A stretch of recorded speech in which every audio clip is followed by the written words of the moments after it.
Good day, good people. I am Heather Heteru, personal change coach, village elder, and I am here to share some really important information. I use the word important a lot in my conversation. I really should say urgency. There is an urgency in my messages about the lessons for the journey. And I've been talking about suicide, suicide prevention, but today we're going to pull back the layers a little bit further. And today we're going to talk about beyond suicide. And this is real talk. And so I want to share with you some things about my journey. And I want to first make sure that people are prepared to hear this conversation. That if you have suicidal ideation, which means thoughts of suicide, planning suicide, if you've made suicidal attempts, if you have made unsuccessful attempts and you're still here, there's a reason why you need to be tuning in today. There's a reason because we are so very important to the very fabric of our families, our communities, and our world. We think that we're so separated and that the loss of our lives won't have the same impact or matter in the same way. There will always be a hole, a gap when you're not in the right space that you're supposed to be in. All of us have the ultimate destination of death. That is the ultimate destination. But the process of the journey is to live it. You have to be present and you have to live it. And so today I want to talk about my journey and my awakening and a second chance that I was given. I want to start by talking about kind of before the moments that I made the decision about taking my own life. And if you didn't notice, I am a thriver of suicide. That means I was able to overcome and I was able to understand and now able to use what I learned in this journey to help not only myself, but help others. It doesn't mean that I'm perfect. It doesn't mean that I have it all together.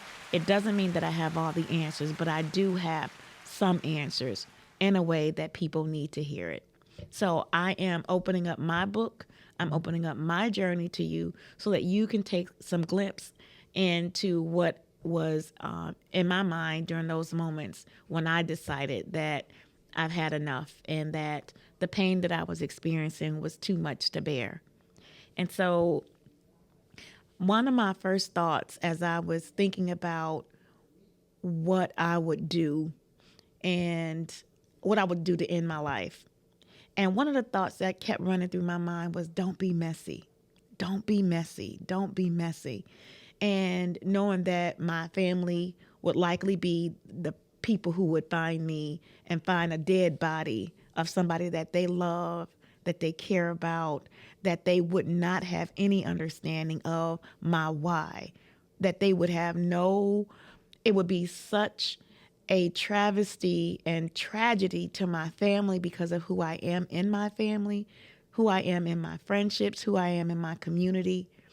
But at that moment, nothing, none of those thoughts had enough weight to overpower my thought of taking my own life. But why is that? Why did not my love of my family, my fear of God, my fear of next steps, or my fear of what was on the other side, why was that not enough to stop me? I want to share a little bit of insight into that. One, I had a voice coaching me, telling me, yep, this pain, this got to be it. Like there was a voice, and you can determine that however you want to. You can take that as, people hear voices, but this was a little bit different. This was like having somebody kind of egg you on, keep, yeah, like what do you call it? Instigator. It was an instigator that was in my ear. It was the instigator that wanted me to take my own life. It was this instigator that knew that my real value was to be here. And without me being here, there would be so many people's lives that would be changed. Now, mind you, this has been over 20 years ago. But I imagine now of the people who I have met on my journey, the people who I've poured into and who have poured into me, the people who our paths crossed and the right words were spoken and the understanding was given to help you move to that next level and do and become who you were meant to do and become. And so the instigator, and that's such a perfect word for it. There's an instigator that wants you to take yourself out. Now, some people can call it the devil. Some people can call it evil. Some people you can call it whatever you want to. I'm just going to use the word instigator. But it was really pressing me to take my own life. And because I was already weak in my thinking, I was already weak-minded because I was trying to give up, I just allowed the instigator to continue to pour the negative self-talk, especially in those final moments when I was making this decision. And it was just like, forget it, I'm just going to do it. And so I did have some hesitation. I had hesitation more about my family and how they would feel. But again, it wasn't enough. It wasn't enough to overpower the voice of the instigator. And it also wasn't enough for me to choose to relieve my pain and to do something different. But I did have that moment of pause. So that moment of pause is there for a reason. That moment of pause is to give you time to reconsider and step back. When you get to that point, and especially if the instigator is reminding you about all the pain that you're feeling and all the suffering and how things will never be different and it'll never change, I want you to know that pause is your way out. That pause is your ram in the bush. That pause is an opportunity for you to stop. I'm going to tell you this. Stop. Drink some water. That seems like such a out of the ordinary way to access your strength. But you were born in the same water that kept you strong and kept you alive and kept you thriving in your mother's womb. It is the same water of life that when you use it to your advantage, it gets you out of crisis mode. It can change in just that moment. It can give you what you need to get rational decision-making skills, to pause for the cause, pause for your own cause, pause and take a step back and look at what you're doing and look at what you're thinking and remember that there is an instigator that's prompting that negative self-talk within you. So it's a pause.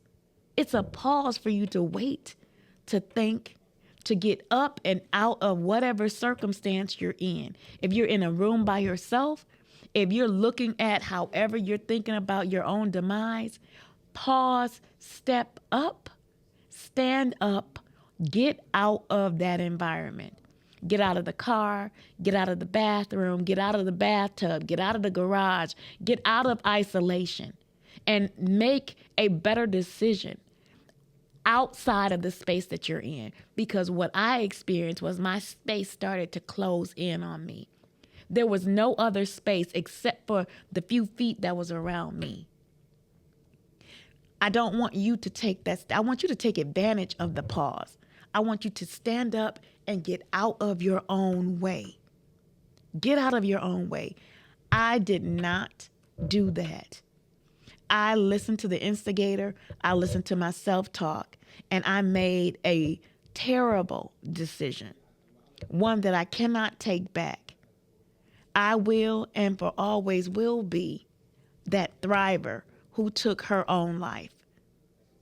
There's not a day that goes by that I don't think about that I don't think that I made that choice and I made that decision. That is not the choice and not the decision for you. You already have a destined end.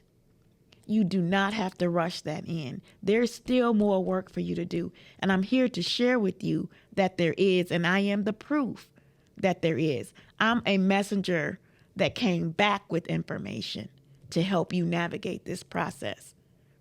So The truth of the matter with my decision to take my own life was that I really did not want to die.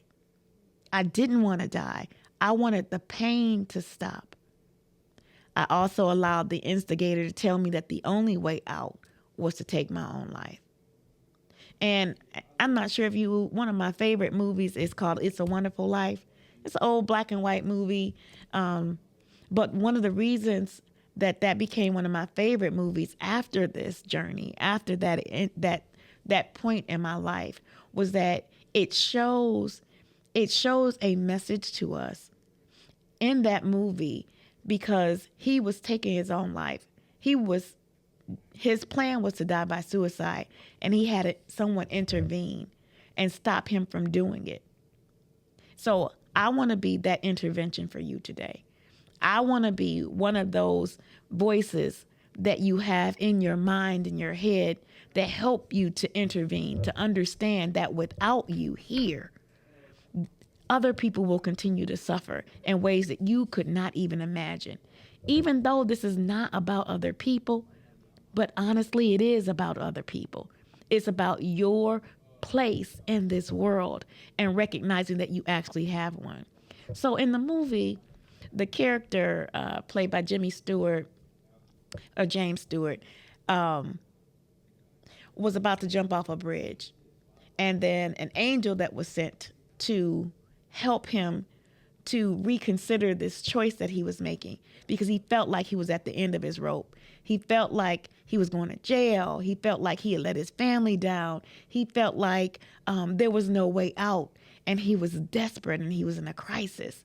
And so this person who was an angel in the movie intervened, and because he really didn't want to die, he didn't want to see anybody else die. And because the angel knew that, he used that as his strategy to show him that he still had life in him, and that life was extremely important. And so what also he had an opportunity to see is what life would be like without him if he was never born, and what life would be like if he had decided to take his own life. He had children. That means that his children could never exist. For us, it also means that our children will forever be impacted by our choice. That means that haunting, that instigator is now being transferred over to our children. So now they are going to have to deal with suicidal thoughts and suicidal ideations, and often suicidal attempts, because this is what we have imprinted on their DNA, our decisions. And for those children who were yet to be born, because you decided to take your life, that's an entire generation. It's an entire family. It's an entire community affected, because that child or those children who were supposed to be born to you or entrusted to you no longer have that opportunity. That means all of these dynamics are a part of your choice to take your life. If you get a chance to see that movie, it's called It's a Wonderful Life. Again, it's an old black and white movie, but the journey that he takes through learning about what happens to the people around him and that he loves, the consequences of his choice, of his words, are played out in the rest of that movie. And so at the end of the movie, what it talks about is that whatever challenge you're experiencing is for that time. It is not the lifetime. It is for that time. And there is always a ram in the bush. There's always a choice to be made. What I want to encourage you to do is make the right choice. That together, any problem can be solved. Together, there is a way out. So the next segment of this that I want to share with you is about the process of what I experienced when I decided to take my own life. What I lost first was my vision. My vision started to fade, and it's almost like somebody pulling the shades down, where the light started to fade and I no longer had access to my vision. I couldn't see anything around me. The next thing that happened was I heard my heart beat slow and stop, like it was winding down, slowing down until it was just silent. And then I felt my body start to stiffen. And it like started, like it worked out from my heart across my chest, down my arms, down my torso, down to my legs, and down to my feet. I felt them stiffen up. I felt, and I was coming outside of my body. I was slipping outside of my body, and my body was stiffened. And the last thing that went was my hearing. And so as I felt my body stiffening and losing the spirit that was inhabiting it, I also the last thing I felt that was leaving me was my sense of hearing. And then it went completely silent. It was black. It was dark. And it was nothing physical left of me. And as I moved only from my consciousness, I was moving through this dark space. And because your body knows the motion of movement, of walking, I had no body attached to me to walk through that dark space. I only had a sense of movement. Like my conscious mind was trying to process where I was, trying to find something to see, something to hear, something to touch. But I had no senses because I had none of those things that would allow me to see or allow me to hear or allow me to touch. I had no feet to feel my grounding. I had no hands to reach out for anything. Again, it was just my consciousness that was present, and it was very present in a space of nothingness. And I can't tell you in spirit time how long I was in that space, but it felt like eternity. It felt like I had been there for a long time, and in this conscious state, just wandering around without any sense of anything other than being conscious and knowing that I was disconnected from everything that I knew. So I had no body to experience the pain that I thought I had. There was nothing. It was literally nothingness. And again, I don't know in that time how long I was deceased. But on the other side of that experience is when the other side of the experience was another part of the journey. And so I do recall that as I was on the other side, I started, and maybe it was because my hearing was the last thing to go. That was the first sense that I connected to, because it was a very faint sound. I did not know what the sound was, but I was so excited to hear something that in my conscious, because I'm detached from a body, so in that conscious state, I'm following the sound or moving in the direction of the sound that I was hearing. And it was so good and such a relief to hear something, to hear anything, just to hear something. And in that state, again, I started moving toward the sound that I heard. And as I started, and I'm saying movement, because there was no body attached. So in terms of movement, I started moving toward where I thought the sound was coming from. And the closer or the more I was moving in that direction, the closer or the louder the sound that I was hearing came through. And so I don't know how long it was that I chased, how I chased the sound. And I felt like I was getting closer and closer because it was getting louder and louder.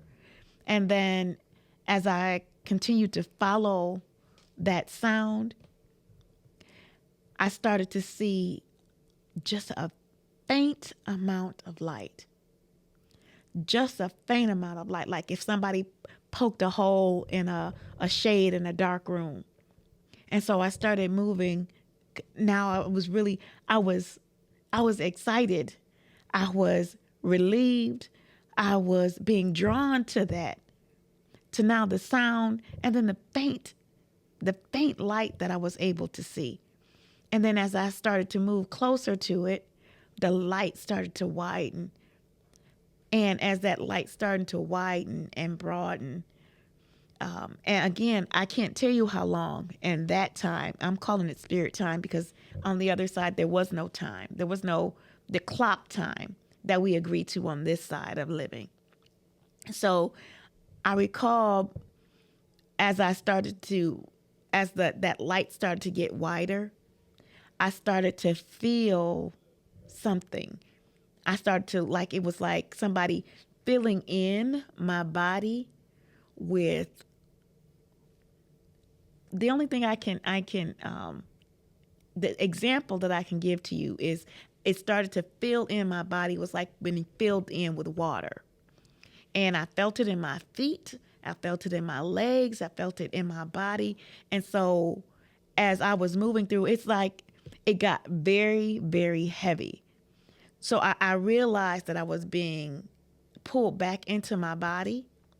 And as I was being pulled back into my body, it felt like 100 pounds of weight. The feeling that you have when you're trying to step out of a pool and your body feels so weighted down, it's like that amplified. And so I felt myself, because I still had my conscious fixated on the sounds that I was hearing. And I still had my slight vision. I had no focus in my vision. I just could see the light. And I still was moving in my consciousness, and now in this meat suit that I put on toward the sound and the light. And as I approached that and I got closer to it, I realized that I was back in my body, stepping into my body, and I was moving, but I couldn't focus in. It's like not having on my glasses right now, but it was not being able to focus in and make out shapes or images. It was nothing that I could identify. And so as I kept moving toward that sound, I actually ran into a door. I ran into my back door. I had a security door, and the security door happened to be open. And on the other side of the door, the sound that I heard was a bird. It really was the cardinal, but I'd never seen one before. I'd never seen a bright red bird before, and I'd never heard it sing before. And it was such a piercing sound, but it was also a comforting sound because, again, on the other side, there was nothing. I had no body attached to me. I had only my conscious mind. And as I came closer to what I would uncover was the door, because I ran into it, I was trying to hold myself up to understand and process everything that happened, because so much had happened. I could not even process what I was hearing, what I was seeing.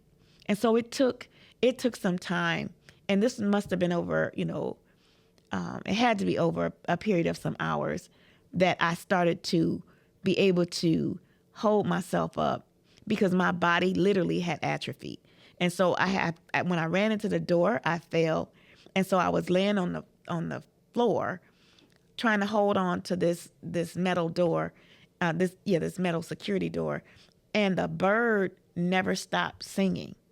It never stopped. The whole time I was trying to get my mind into focus, trying to understand and process what I had done to myself, and that I had the opportunity and I was back in the state of life, and trying to process being dead and then process being alive was a lot for my mind. So I was a little bit overwhelmed, and I had to just sit there until all the feeling came back. I bypassed hearing my heartbeat because at that point I wasn't concentrating on that. So it didn't happen exactly in reverse of how it happened before, of how it happened when I decided to take my life, when I was on the other side and moving into the other side. But now I was back. And my question, once my mind was able to clear and focus, was why am I back? How am I back? Why was I given another chance to come back? And of course, like I said, I've been on this journey. That was over 20 years ago and over 25 years ago, honestly. And some of the memories of that are still very clear to me, but a lot of the details are a little bit fuzzy. There were some things I needed to know and remember for the rest of my life. And there were some things I had to release. There were some things I had to forgive of myself. There was a journey I needed to take from there to here. And part of that journey was to be what I'm calling now a messenger. So some years ago, I wrote a book called The Cardinal in Red Dress, which really is about my journey, about the journey through the pain, about the journey through the death, and only being a conscious mind without a body. And then what it meant to come back and understand that I was brought back for a reason, because I had unfinished business here. I had purpose here. There was more to be done here, that I had not reached my destination. It was a premature lesson that I don't have to take my own life. This body is not designed to live forever. But what's given to me, the mind that I have, the body that I have, the purpose that I have, the message that I have needs to be told. And for those of you who are facing these challenges and these decisions, I'm going to ask you to pause. I'm going to ask you to get up from where you are. I'm going to ask you to take a step back, drink some water, get out of isolation so that you can take a deep breath and reground, and that you can fire that instigator that's coaxing you to take your own life or coaxing you to act in a way that risks your life or the lives of others. That voice, that instigator has a purpose for you. It wants to rob the rest of us of you. It wants to keep you separated and isolated so that it can have its way with you, that there's no other voices of reason, of love, of character, of kindness speaking to you. That's why we isolate. That's why we hide and we do these things in the dark. And we repeat the hauntings. That's not your journey. That's not for you. Because when you decide to make that decision, you take other people with you. You take a piece of them with you, those who love you, those who care about you. And that was exactly what I experienced from my loss. I thought that I lost a husband. I thought that I lost a best friend. And that instigator was a lie. I never lost him. I never lost her. I have her with me every day. I hear her laughter. I see it in her children. I see her in my thoughts and my memories, in the pictures that we had. She is still with me. I never lost her. The parts that are most meaningful are already here. And they're already here. They're in your mind, they're in your thoughts, they're in your heart. We are going through a grieving process. That grieving process is a release process. It's the healing process. It's the feeling of being close to someone at one moment and not being able to feel them the same way. My conscious mind was still alive and present on the other side. When I returned here, that same conscious mind was functioning. It doesn't mean that it's easy to experience that type of what we call loss and grief. It's not easy to go through that. It's not easy to go through an illness. It's not easy. But it's part of our journey. It's part of the joy of living. And our lives can't be all joy, or we would never change. We would never grow. Part of your change is to be able to feel something so strongly that it feels like it's a loss, but it's really a gain. Everything that I learned from my friend, every experience that we had, every laughter, every event that we shared together grew me, expanded who I was, expanded what I knew and what I didn't know. That's the joy of the journey, that we can now use those tools because they become our tools to go to the next step, to be who we were meant to be and become, and pour something back into the earth, into the world, into our families that otherwise couldn't be present if you weren't here. This is an important understanding to have. You don't have to rush taking your own life because it's already someone else's. God already claimed that. We were claimed when we were born. For whatever circumstance we were born into, we were born. We're here. This is where we are now. You don't have to stay where you are. If you're unhappy, if your joy is not full, you need to explore what that is. Most people talk about being happy or unhappy because they never explored what happiness or joy is for them. You can find joy in some of the smallest of things. But know that your presence is here because you were ordained to be here. You were a promise to be here. And everything that you do is not just about you. It affects so many people, and you will never know the impact that you've made, the true impact that you've made, if you prematurely exit. We need you to be here to do your part. We need for you to know that you have a source. I refer to my source as God, Spirit.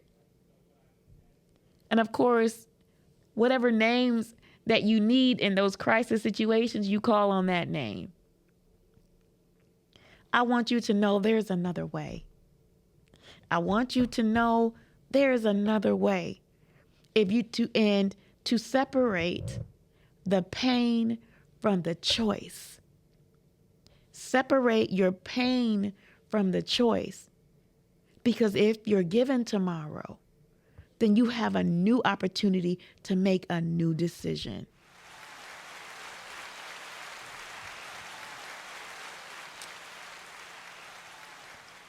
I want to remind you that there isn't a desired end, and there is a destination. Just not today. That's not your place on the other side. And I can't say that my experience is unique to me. I can't say that other people have or have not had it. I can only tell you about my own. And while I referenced the movie to make a point, it was no movie. It was nothing that I could do to take it back. My choice, once I made it, was made. It was only by grace that I'm here. Because part of my journey was to help you to understand that that's not where you need to be. that time will take care of that. There's so much more to you to learn and to do. There's so much more. And we need for you to do that. We need for you to pour yourself into life and living. That's what we need for you to do. And I did bring a copy of my book in case you needed to see it. It's called Cardinal in Red Dress, My Journey from the Valley of Death, again by Heather Head Heroux. And I have it listed as my lessons for the journey.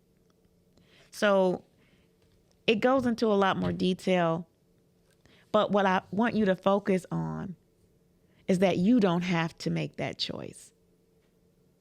I want you to keep your mind on that idea and remember that there was an instigator present watching. That was my witness to make sure that I would go through with it. But there was also a pause where I had an out. And because of that voice and because of what I thought was my pain, and I wanted to so desperately get rid of it, I made the wrong choice. And so I'm here to tell you that I made the wrong choice. I didn't want to die. I wanted the pain to stop. So if you're in that space where you really don't want to die, you just want the pain to stop, or you want the crisis to blow over, or you want the circumstance to change, those are all possibilities. Those are all possibilities. The other thing I want you to do is to plug into your source. At that time, I didn't have a plug. I didn't have enough information. Although my family history, we always believed in God, but did we? We went to church, but did I have a relationship with God? I didn't. Did I have an idea what was right from wrong? I thought I did until I decided to take my own life. But the journey from there to here, from then to now, is amazing. I am a personal change coach. In my work, I facilitated workshops and training and one-on-ones with hundreds and thousands of people since then. What that tells me is that those hundreds and thousands of people would not have what I had to offer them available to them if grace didn't allow me a second chance.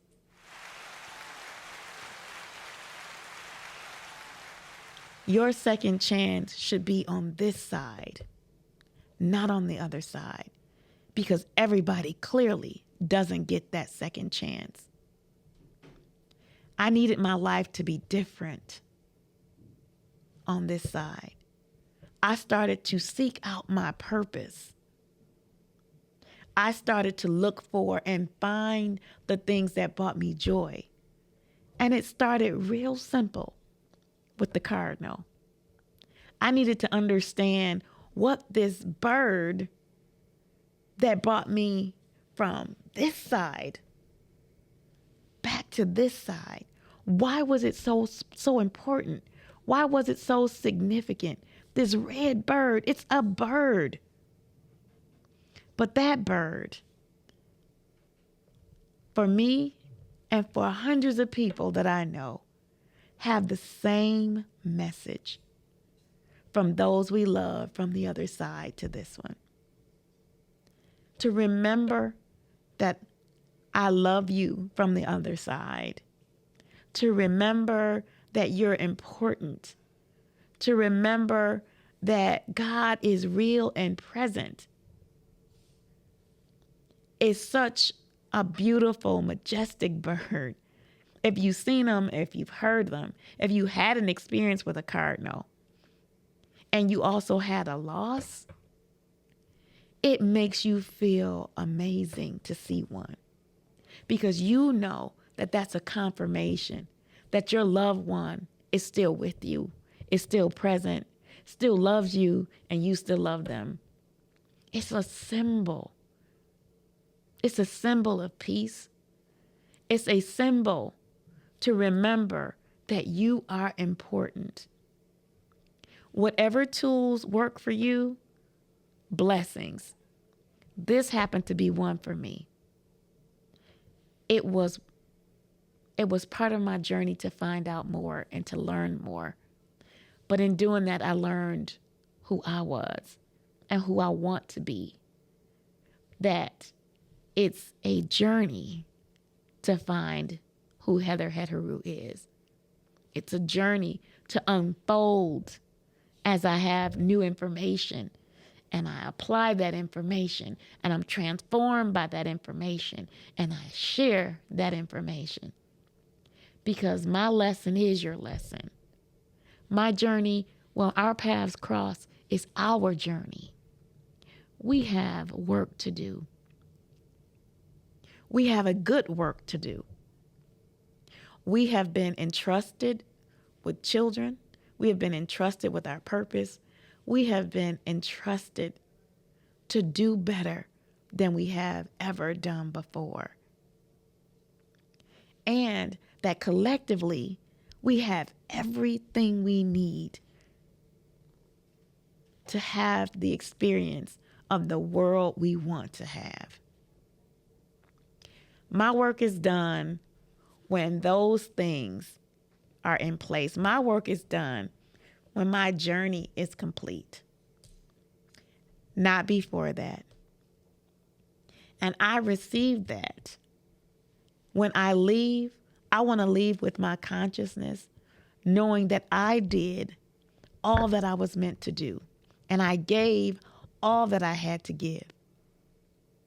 Then I have my peace.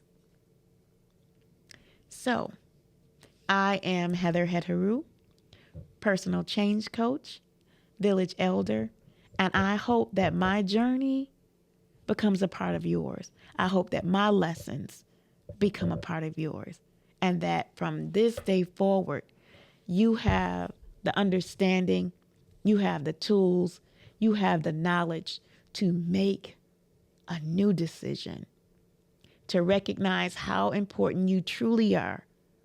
Because in order for you to hear this message, I had to be here to deliver it.